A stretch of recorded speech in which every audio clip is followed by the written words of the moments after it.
നിങ്ങൾക്കറിയാം, എന്നാലും ഞാൻ പറയാം. നമ്മുടെ കോട്ടയം അങ്ങനെ ഒരു ഹൈടെക് ആയി മാറിക്കഴിഞ്ഞിരിക്കുകയാണ്. ലുലു ഹൈപ്പർ മാർക്കറ്റിന്റെ കോട്ടയത്തേക്കുള്ള ഈ ഒരു എൻട്രി കോട്ടയംകാരൊന്നടങ്കം 2 കൈ നീട്ടി അങ്ങ് സ്വീകരിച്ചിരിക്കുകയാണ്. ചങ്ങനാശ്ശേരിയിൽ നിന്നും കോട്ടയത്തേക്ക് പോകുന്ന ഈ ഒരു റോഡിലെ ഇത്രയധികം തിരക്ക് നമ്മുടെ ഈ ഒരു ലുലു ഹൈപ്പർ മാർക്കറ്റിന്റെ എൻട്രി കൊണ്ട് തന്നെയാണെന്ന് പറയാം. നമ്മുടെ ടൊയോട്ടയുടെ ഷോറൂമിന്റെ തൊട്ട് ഓപ്പോസിറ്റ് ആണ് നമ്മുടെ ഈ ലുലു ഹൈപ്പർ മാർക്കറ്റ് വന്നിട്ടുള്ളത്. ഗ്രൗണ്ട് ഫ്ലോറിലായിട്ട് നമ്മുടെ ലുലു ഹൈപ്പർ മാർക്കറ്റും മറ്റനേകം ഷോപ്പുകളും ഉണ്ട്. സ്റ്റെയറിലായിട്ട് കുട്ടികളുടെ ഫൺ ടൂറ, ഫാഷൻ, ലുലു കണക്ട് എല്ലാം സെറ്റ് ചെയ്തിട്ടുണ്ട് കേട്ടോ. പിന്നെ അത്യാവശ്യം ഫുഡ് കോർട്ടുകളും ഫുഡ് കഴിക്കാനുള്ള നല്ല ഒരു സ്പേസിങ്ങും ഇവിടെ അറേഞ്ച് ചെയ്തിട്ടുണ്ട്.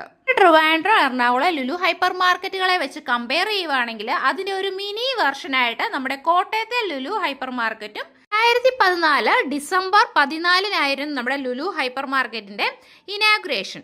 ഈ ഒരു 2 ആഴ്ചയൊക്കെ ആയിട്ടും ലുലു ഹൈപ്പർ മാർക്കറ്റ്